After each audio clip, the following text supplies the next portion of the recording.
Assalamualaikum warahmatullahi wabarakatuh.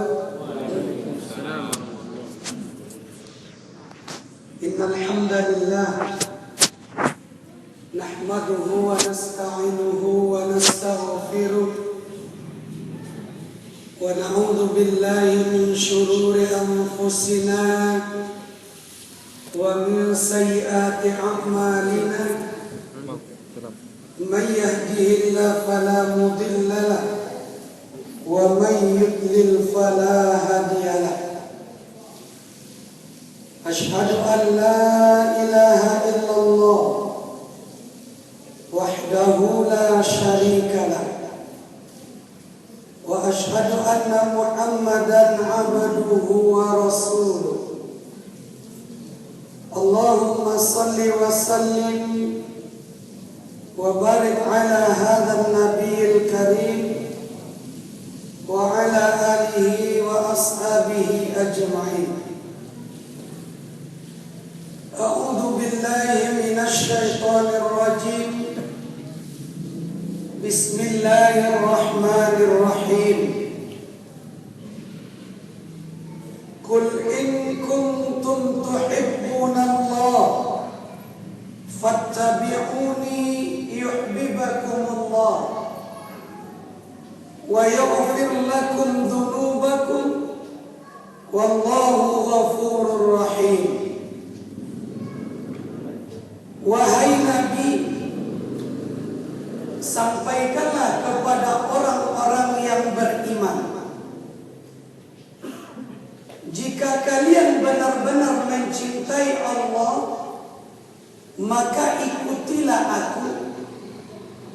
Niscaya Allah akan mencintai kamu dan mengampuni dosa-dosa kamu.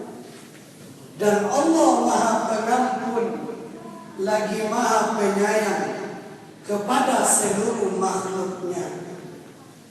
Surat Ali Imran ayat yang ke-31. Allahumma arhamna bil Qur'an amma ba'd. Puji syukur kita ucapkan kepada Allah Subhanahu wa taala, yang mana pada kesempatan malam hari ini kembali kita dipertemukan oleh Allah Subhanahu wa taala. Karena sesuatu itu tidak ada yang kebetulan. Berarti ini sudah ditetapkan oleh Allah Subhanahu wa taala. Walaupun menurut jadwal sebetulnya bukan kita yang akan sampaikan, tetapi Allah sudah tetapkan. Inilah ketetapan Allah Subhanahu wa taala yang sudah Dia gariskan. Maka sebetulnya kalau kita mau merenung atas apa yang telah ditetapkan oleh Allah Subhanahu wa taala di dalam kehidupan ini, kita sadar bahwa kita ini adalah makhluk yang lemah. Kita makhluk yang tidak bisa berbuat apa-apa. Karena yang menentukan seluruhnya adalah Allah Subhanahu wa taala. Maka kita bersyukur kepada Allah Subhanahu wa taala, setelah selesai Ramadan ini kita masih diberi kesehatan oleh Allah, terutama nikmat iman dan Islam, sehingga kita bisa hadir di rumah Allah ini dalam rangka untuk berubudiyah kepada-Nya. Salawat beserta salam kita sampaikan kepada junjungan umat, yakni Nabi Muhammad sallallahu alaihi wasallam, untuk keluarganya, para sahabatnya, dan para pengikutnya yang setia sampai akhir zaman. Allahumma salli ala Muhammad wa ala ali Muhammad. Ibu dan bapak yang dirahmati Allah, di dalam sebuah riwayat dari Sahal bin Sa'ad radhiyallahu anhu, ia bercerita bahwa ketika terjadi perang Khaybar, perang Khaybar ini adalah perang melawan orang-orang Yahudi yang telah berkhianat kepada Nabi Muhammad sallallahu alaihi wasallam, karena dahulunya mereka akan taat dan patuh kepada Nabi, namun akhirnya mereka berkhianat di tengah jalan. Akhirnya Nabi memerangi mereka. Lalu apa kata Nabi? Biasanya beliau setiap akan melakukan suatu pertempuran, suatu peperangan, dia menunjuk dahulu seorang komandan pasukan perang. Maka ketika itu Rasul bertanya, apa pertanyaannya? Mana sahabat Ali bin Abi Thalib? Itu pertanyaan Nabi sallallahu alaihi wasallam. Kenapa pertanyaannya seperti itu? Karena dia akan menyerahkan bendera pasukan kepada orang yang mencintai Allah dan Rasulnya. Maka kenapa Rasul memilih Ali? Apakah karena dia sepupu? Bukan. Apakah karena dia itu satu nasab keturunan? Tidak. Rasulullah sallallahu alaihi wasallam sudah membaca dan sudah mengetahui bahwa Ali bin Abi Thalib adalah orang yang mencintai Allah dan Rasulnya. Makanya Nabi menyampaikan kepada para sahabat, mana Ali bin Abi Thalib? Lalu para sahabat menjawab, Ali bin Abi Thalib sedang sakit ya Rasulullah, sedang sakit mata. Lalu apa kata Rasul? Silakan kalian jemput dia, bawa ke hadapanku. Lalu dijemputlah oleh sahabat Ali bin Abi Thalib, lalu dihadapkan kepada Nabi sallallahu alaihi wasallam. Setelah sampai di hadapan Nabi, lalu Rasulullah sallallahu alaihi wasallam meludahi mata Ali bin Abi Thalib, lalu dia usap. Atas izin Allah Subhanahu wa taala, sembuhlah mata Ali bin Abi Thalib. Itu salah satu mukjizat yang diberikan oleh Allah kepada Nabi kita. Air ludahnya bisa menyembuhkan penyakit. Tapi awak jangan cuba-cuba. Ya, itu hanya khusus untuk Nabi saja. Kalau awak cuba tambah bangkak matu kawan minum. Ya, bekas air wuduk Nabi saja diperebutkan oleh para sahabat. Ya, bekas air wuduk.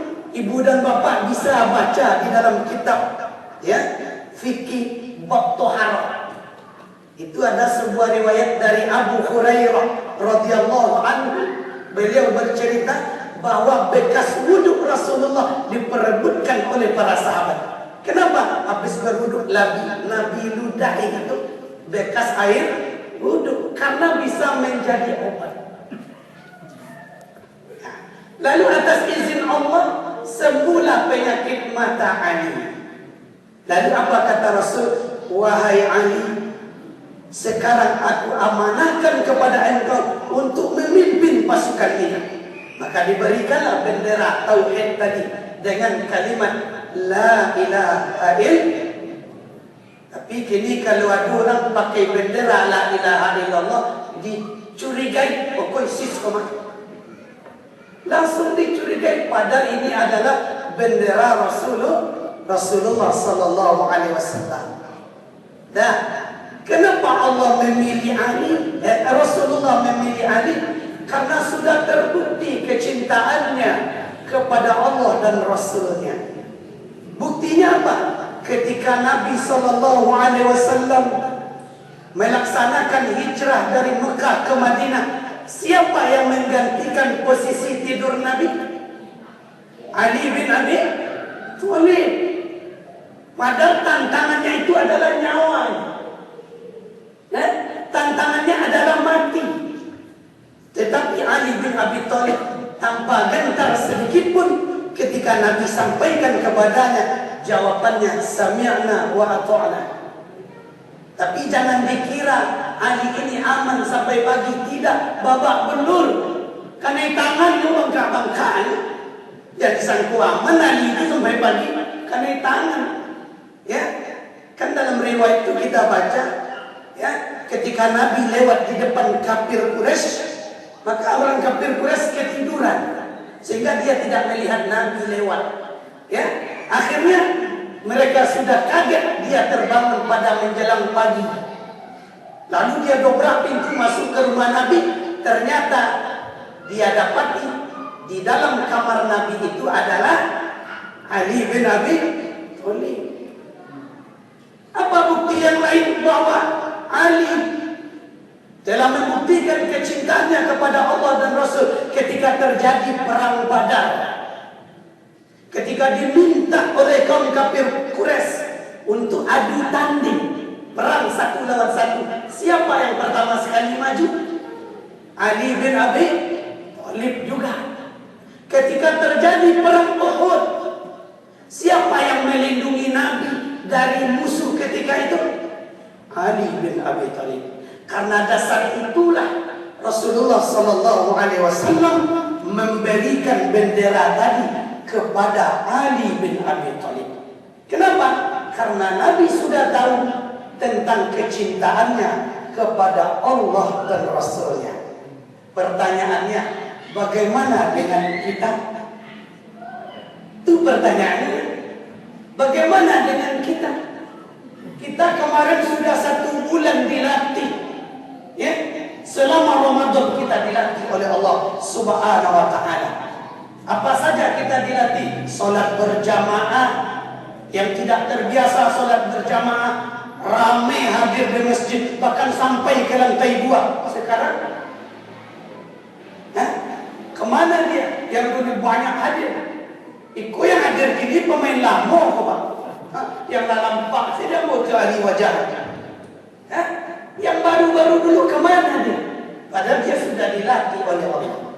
Ya, selama Ramadan kita sudah dilatih oleh Allah. Apa itu? Berinfak, bersedekah. Selama Ramadan kita dilatih oleh Allah. Apa itu? Baca Al-Quran. Bahkan di 10 terakhir Ramadan, alhamdulillah di masjid kita ini sudah kembali diadakan i'tikaf. Itu artinya apa? Kita sudah berusaha untuk menjalankan sunnah Nabi SAW. Jadi ayat di dalam Al-Quran 183 Al-Baqarah yang didengung-dengungkan oleh para dai setiap Ramadan itu, la'allakum tattaqun, sudahkah kita mendapatkannya? Itu pertanyaannya sekarang. Kalau memang sudah, itu akan terbukti setelah selesai Ramadan ini. Kelihatan bagaimana amalannya setelah Ramadan. Apakah bacaan Al-Qurannya masih dilanjutkan atau tidak? Jangan-jangan di Ramadan Al-Quran masih palu oleh letak lu dekat lemari boleh. Bila keluarnya, kalau lah meninggal keluarganya besok baru bangkit, pacu Yasin sesama. Nah, tapi ketika bulan Syawal ini orang mengatakan Syawal bulan peningkatan, dia tidak mau meningkatkan amal solehnya. Padahal selama sebulan kita dilatih itu supaya nanti setelah selesai Ramadan ini kita juga terbiasa melanjutkan kebiasaan kita itu. Mungkin selama Ramadan kita juga terbiasa salat malam. Bagaimana setelah selesai Ramadan? Apakah kita masih terbiasa melaksanakan salat malam atau tidak? Mungkin selama Ramadan kita terbiasa salat duha. Apakah setelah selesai Ramadan masih kita lanjutkan atau tidak? Ya, maka judul kajian kita pada malam ini adalah bagaimana caranya supaya kita ini dicintai oleh Allah dan Rasulnya. Tadi di mukadimah kita sudah baca ayat surat Ali Imran ayat 31. A'udzu billahi minasy syaithanir rajim. Qul in kuntum tuhibbunallah. Wahai Nabi, wahai Muhammad, sampaikanlah Kepada siapa harus disampaikan? Kepada orang-orang yang sudah mengaku beriman.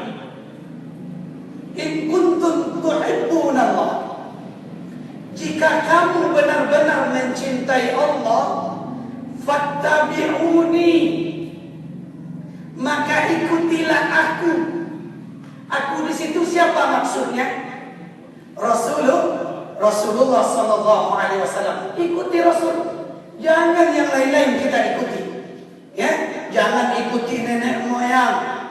Jangan ikuti guru. Kalau guru itu bertentangan dengan Al-Quran dan Sunnah. Nah, ini sebagian kalau di kampung-kampung kita ngaji, ayolah mana itu seisuah. Nah, itu alasannya tuh. Ayolah mana itu seisuah. Seisuah awak lah barat tahun, 100 tahun, 200 tahun, patang baru tuh. Nabi 1400 tahunan silam ni cek. Ya, 1400 tahun nan silam kunyo bangga-banggakan semuanya. Lala dia 70 mau ko leja-leja kena. Tak pernah dong cari yang ikut kecil. Ya? Dia bangga-banggakan umur dia sudah tua katanya. Dengan agama sudah tua. Ya? Tetapi tidak mau merujuk kepada dasar yang sesungguhnya. Ya? Nah, oleh karenanya kaum muslimin yang dirahmati Allah, salah seorang sahabat yang mulia yang bernama Ibnu Mas'ud radhiyallahu anhu, beliau mengatakan bukti seseorang itu cinta kepada Allah setelah selesai Ramadan ini, dia akan selalu dekat dengan Al-Quran. Jadi untuk membuktikan awak ia batu-batu cinta kepada Allah, leidah ke awak Al-Quran atau tidak. Itu kecil Ibnu Mas'ud tu, salah seorang sahabat Nabi yang sudah dijamin oleh Nabi masuk surga. Beliau mengatakan seperti itu. Ya, dalam riwayat yang lain apa kata Nabi? Bukti kedekatan seseorang itu dia pasti membacanya. Ya, nah ini kadang-kadang jangankan untuk mengamalkan, ini maaf bicara. Jangankan untuk memahami Al-Quran, membaca saja kadang-kadang kaum muslimin sebagian besar malas. Sebagian besar malas. Padahal Nabi telah sampaikan, Iqra'ul Quran fa innahu ya'ti yawmal qiyamah syafi'an li ashabi. Bacalah oleh kalian Al-Quran, karena sesungguhnya Al-Quran yang kalian baca itu akan menjadi syafaat di yaumil qiyamah nanti bagi orang yang membacanya. Paham tak kita dengan hadis ini? Al-Quran yang kita baca itu akan menolong kita biswa di yaumil qiyamah.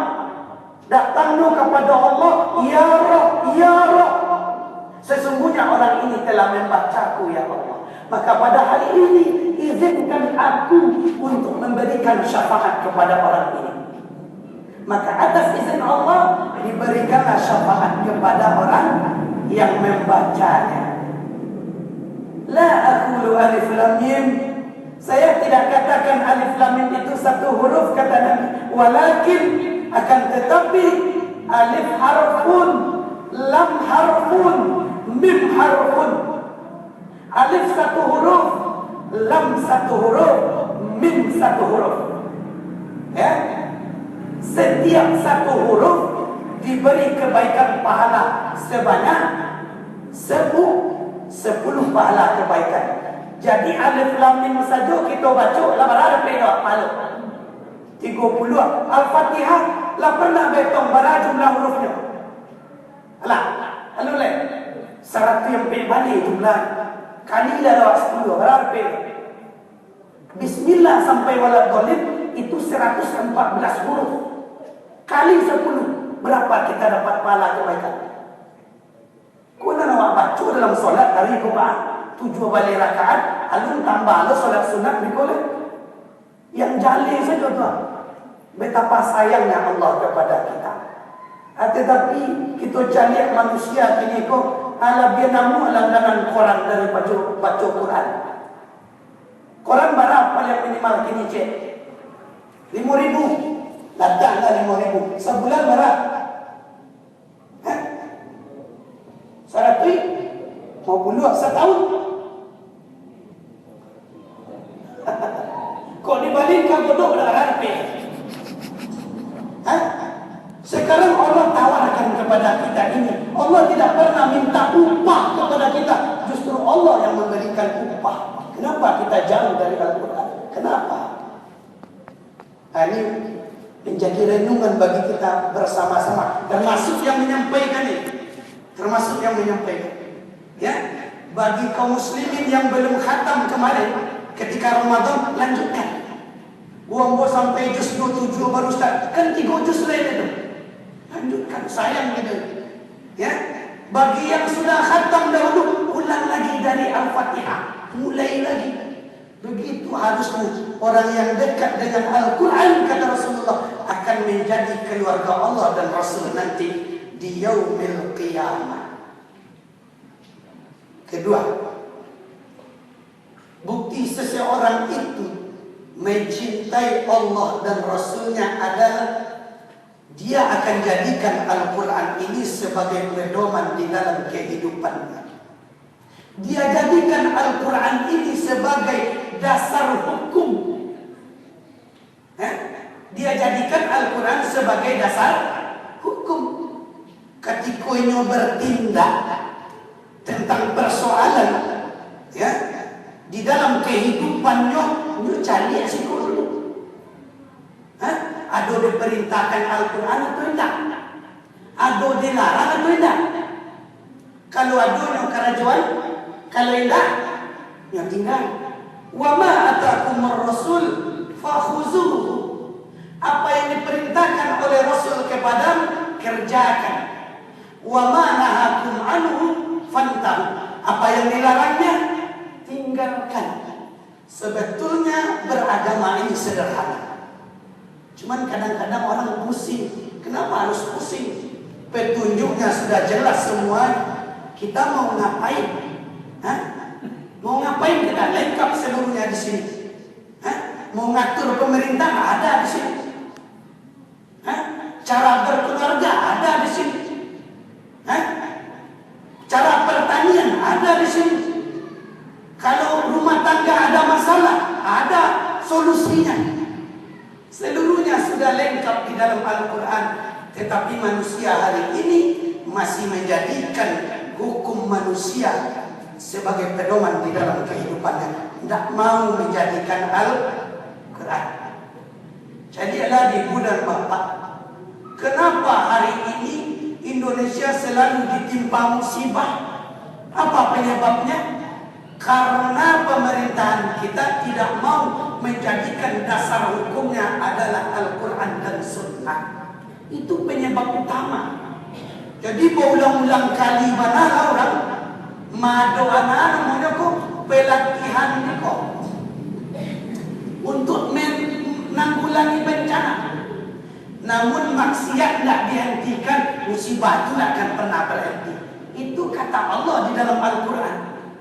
Ya, kata Allah itu penyebabnya musibah itu siapa?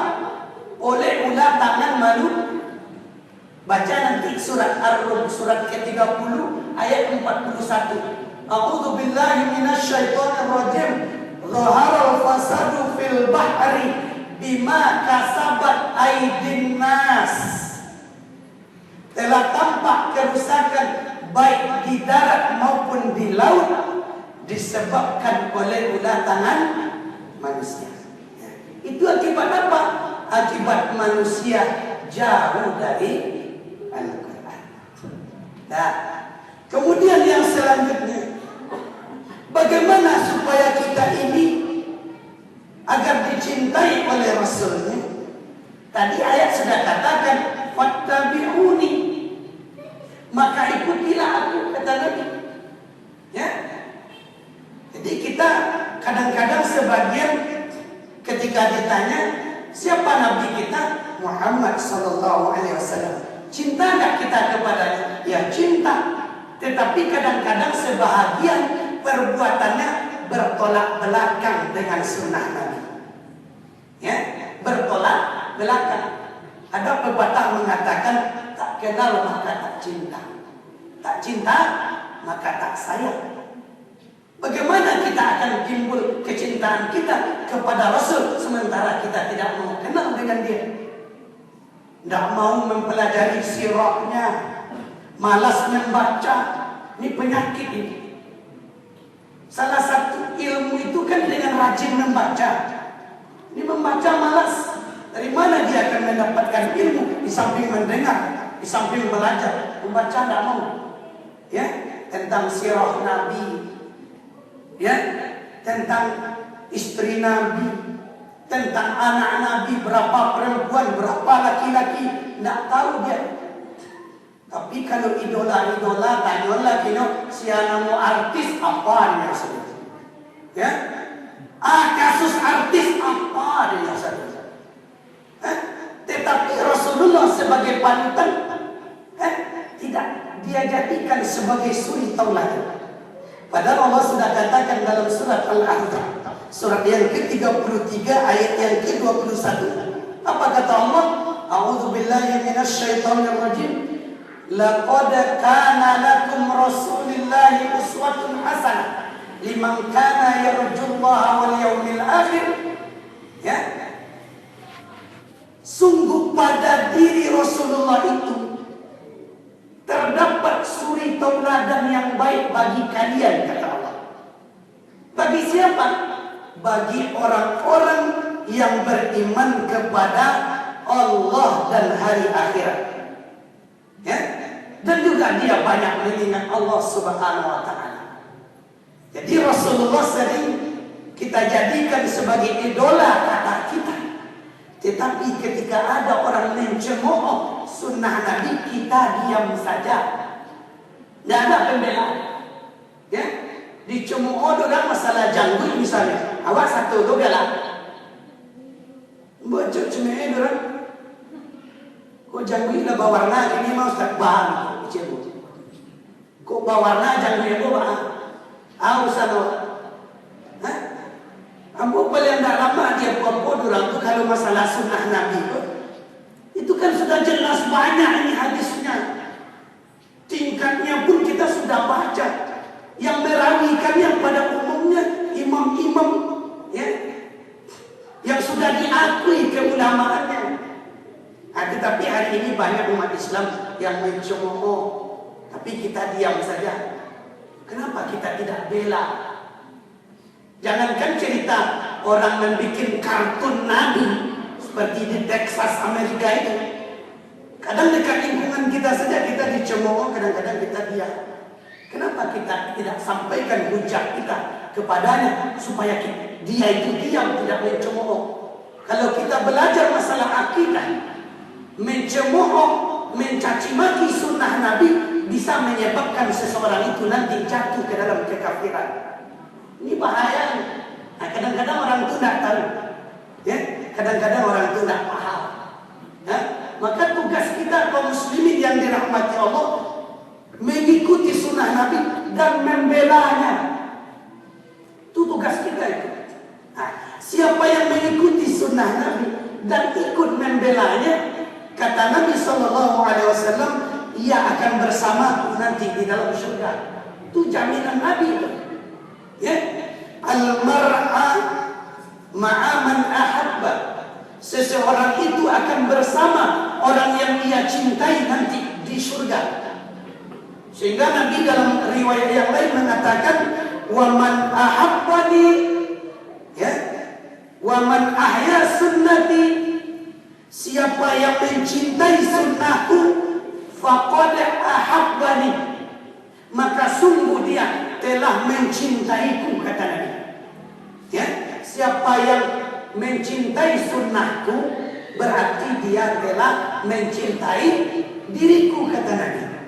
Ya, wa man ahabbani, siapa yang telah mencintaiku, kana ma'i fil jannah, maka pasti dia akan bersamaku nanti di dalam surga. Maka tugas kita adalah sekali lagi, ya, membela sunnah Nabi Sallallahu Alaihi Wasallam. Maka di antara sunnah ketika bulan Syawal ini adalah melaksanakan puasa 6 hari di bulan Syawal. Ya, melaksanakan puasa 6 hari di bulan Syawal. Para ulama mengatakan kalau afdolnya memang berturut-turut. Kini tanggal 1 Syawal, tanggal 2 mulai sekali. Itu yang paling afdol. Tetapi sebagian ulama yang lain membolehkan kita melaksanakan puasa 6 hari di bulan Syawal itu selagi di dalam bulan Syawal, walaupun harinya lompat-lompat, tidak masalah. Ya, man shoma ramadhana summa atba'ahu sitta min Syawal kana kasiyamid dahar.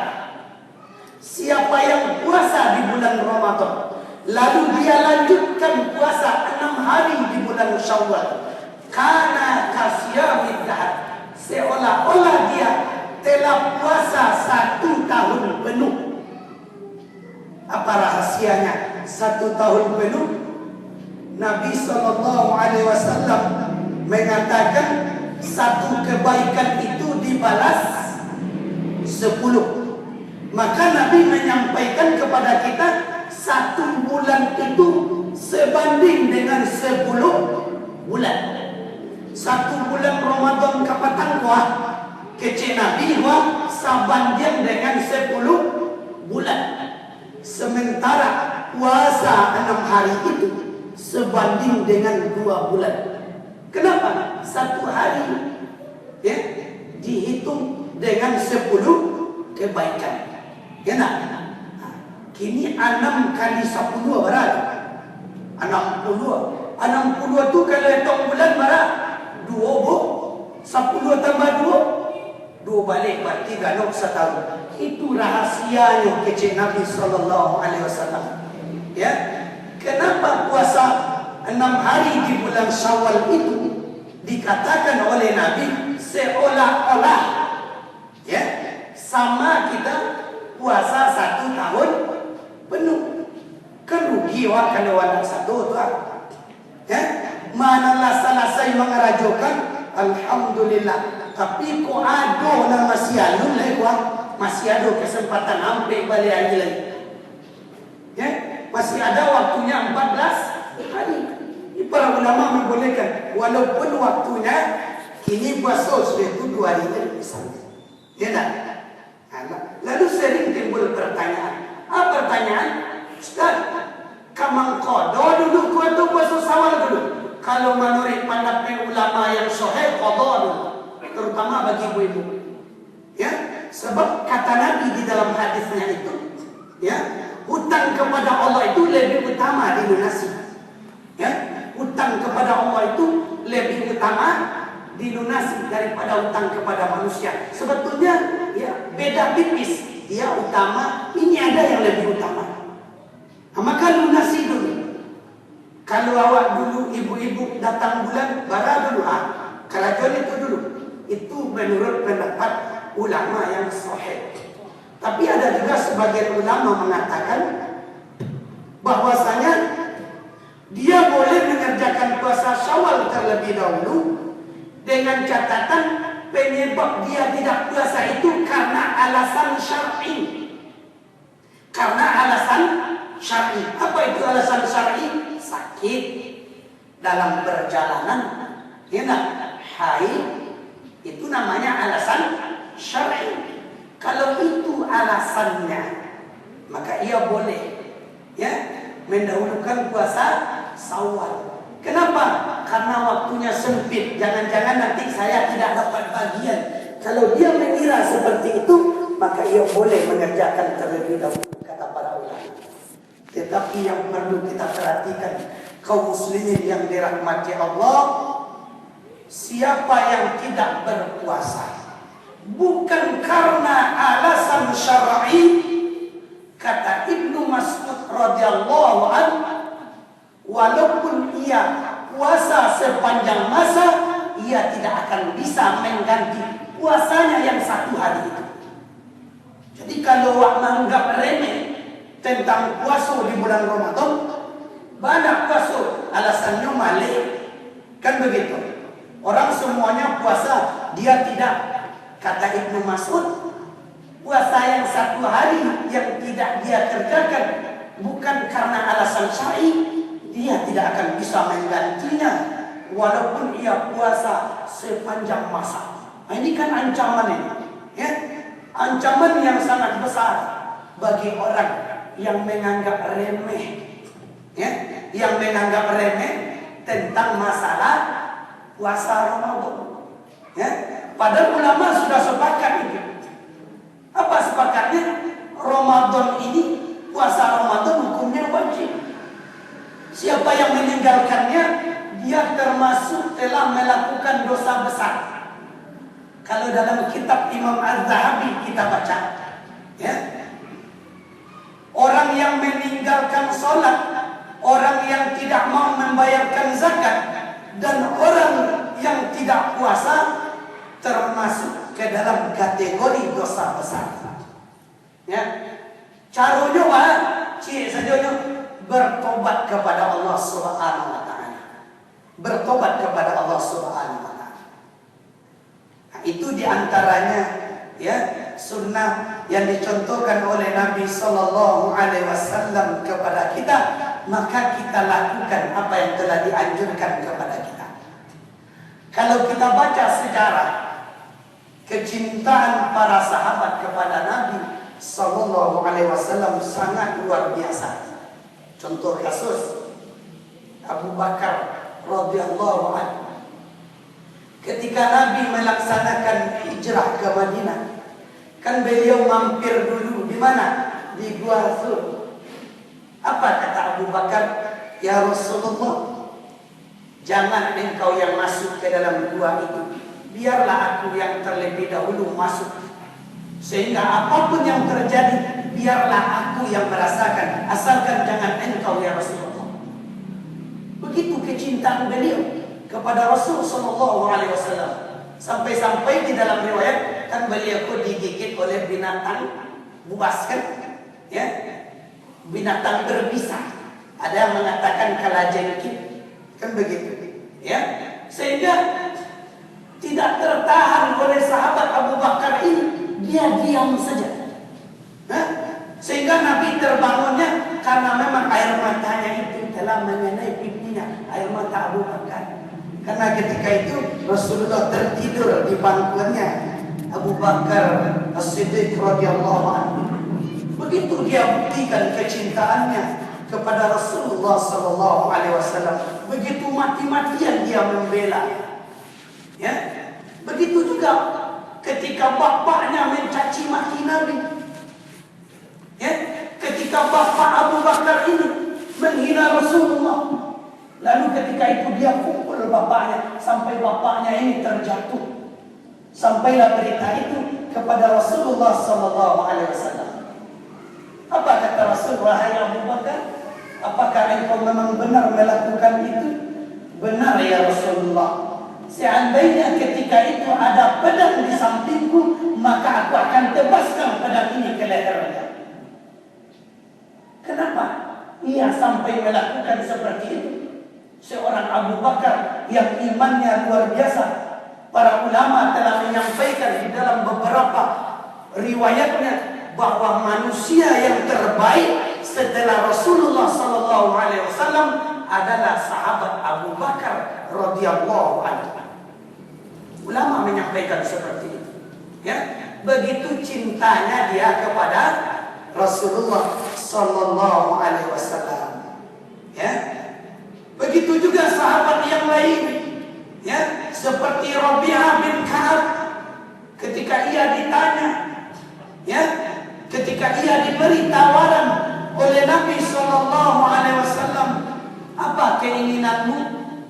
Permintaannya ketika itu tidak muluk-muluk. Apa permintaannya? Ya Rasulullah, permintaanku hanya satu saja. Bagaimana aku ini supaya bisa bersamamu nanti di dalam surga? Ku awak diminta mau itu bagi kilo. Nah, anak kan diminta pasti tekan ada wah dunia, ya, akhirat kita tinggalkan. Padahal kita lah tahu dunia ku tipuan kecoh. Wa mal hayatad dunya illa mata'ul ghurur. Ketahuilah oleh kalian, kehidupan dunia ini hanya sendal gurau. Tapi kita sering terlena. Kami sering mengingatkan ini jemaah, dimanapun kita sampaikan kajian, Ya, karena manusia terlalu cinta dengan kehidupan dunia ini sehingga dia takut tentang kematian. Lupa dia dengan kehidupan akhiratnya. Padahal Nabi telah sampaikan, kehidupan dunia itu ibarat mencelupkan jari telunjuk ke dalam air laut. Ketika diangkat berapa yang terbawa? Kan cuma sedikit. Itulah dunia kata Rasulullah. Sementara air laut tadi itu adalah kehidupan akhirat. Wal akhiratu khairu wa abqa. Kehidupan akhirat itu jauh lebih baik dibandingkan dengan kehidupan dunia kata Allah Subhanahu wa taala. Oleh karena itu kaum muslimin yang dirahmati oleh Allah Subhanahu wa taala, marilah kita pada kesempatan malam ini kita mengajak diri pribadi dan juga kaum muslimin yang berhadir pada malam ini supaya kita betul-betul bersungguh-sungguh di dalam beragama ini. Jangan kita di pinggir-pinggir, ya. Wa minan nasi may ya'budullaha kullu harfin. Di antara manusia itu kata Allah ada yang beribadah kepada Allah di pinggir-pinggir saja, enggak masuk ke dalamnya. Ibarat orang duduk duduknya ada kayak pintu, tentu ya talendo ya. Mana? Supaya wajan talendo jangan kayak pintu duduk. Masuk mana ke dalam? Artinya apa? Pahamilah Islam itu secara menyeluruh. Jangan separuh-separuh. Ya, begitu pesan Allah Subhanahu wa taala di dalam surat Al-Hajj ayat yang ke-11. Ya, itulah kajian kita pada malam hari ini. Mudah-mudahan apa yang kita sampaikan ini ada manfaatnya. Terima kasih atas segala perhatian. Mohon maaf atas segala kekurangan. Subhanakallahumma wa bihamdika asyhadu an la ilaha illa anta astaghfiruka wa atubu ilaik. Walhamdulillahi rabbil alamin. Assalamualaikum warahmatullahi wabarakatuh.